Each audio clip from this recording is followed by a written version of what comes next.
महाराष्ट्र की सियासत को हिलाने वाली बड़ी खबर आपको बता दें।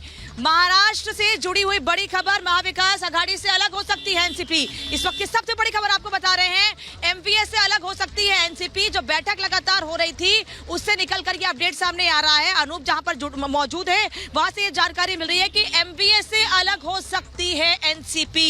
एनसीपी एमवीए से अलग हो सकती है, तैयारी पूरी है विपक्ष में बैठने की। एनसीपी की एमवीए से अलग हो सकती है, महाविकास आघाड़ी से अलग हो सकती है एनसीपी। लगातार आपको बता रहे हैं बड़ी खबर इस वक्त की, क्योंकि बैठक एक तरफ एनसीपी की बड़ी जारी थी वाईबी चौहान सेंटर, जहां से अनूप हमें हर अपडेट पहुंचा रहे हैं।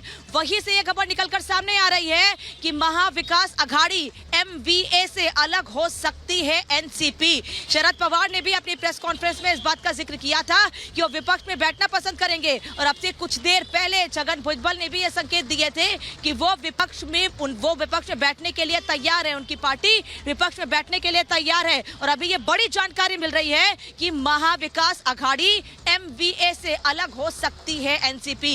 यानी कि कांग्रेस ने अभी तक अपना स्टैंड साफ नहीं किया है, लेकिन ये संभव है कि थोड़ी देर के बाद एमवीए से अलग होने का ऐलान एनसीपी की ओर से कर दिया जाए। इस वक्त की सबसे बड़ी खबर आपको हम बता रहे हैं, महाविकास आघाड़ी में टूट अब साफ नजर आ रही है। क्यों? क्योंकि शिवसेना के पास नंबर्स नहीं है। महाविकास आघाड़ी की सबसे बड़ी पार्टी थी शिवसेना, लेकिन अब वो टूट के चलते, उनके विधायकों में नाराजगी के चलते सबसे छोटी पार्टी बन गई है गठबंधन की। अनूप का रुख कर लेते हैं, वाईबी चौहान सेंटर से लगातार अनूप हमारे साथ जुड़े हैं।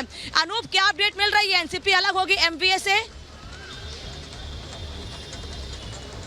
बिल्कुल, मैं आपको काफी देर से यही समझाने की कोशिश भी कर रहा था अनामिका कि जो छगन भुजबल का बयान सामने आया था, उसे देखकर, उस बयान को सुनकर आप समझ सकते हैं कि ये फैसला लिया जा सकता है। जो जानकारी मिल रही है उसके मुताबिक ये फैसला अगर एनसीपी की तरफ से लिया जाता है, वो अगर महाविकास आघाड़ी से अलग होती है, तो कांग्रेस भी अलग होगी, क्योंकि कांग्रेस एनसीपी से पहले अपना विरोध जता चुकी है। शिवसेना ने इसकी शुरुआत की, संजय राउत की तरफ से बयान सामने आया था और उन्होंने साफ कर दिया था कि अगर सरकार बचाने की कोशिश कर रहे हैं वो, तो इसके लिए वो महाविकास आघाड़ी से अलग भी हो सकते हैं। बागी विधायकों को निमंत्रण तक दे दिया, लेकिन उसके पहले तक जो तस्वीर थी, शरद पवार पूरी तरह से इंटैक्ट और कह रहे थे कि उद्धव ठाकरे के साथ वो आखिरी सांस तक लड़ेंगे, और ऐसी बात थी। लेकिन शायद आखिरी कील जो है वो संजय राउत के बयान ने ठोक दिया है। उसके बाद अब सियासी हलचल बढ़ गई, और जो बैठक इस वक्त यहाँ चल रही वाईबी सेंटर में, ये बैठक खत्म होगी तो जो बात आप कह रहे हैं शायद वो बात सच साबित हो, और बाहर निकलकर जब नेता आएंगे तो ये भी कह सकते हैं कि शायद वो इस महाविकास आघाड़ी के सदस्य ना रहें, क्योंकि ये जो तरीका था, जिस तरीके से बातचीत कर रहे थे छगन भुजबल,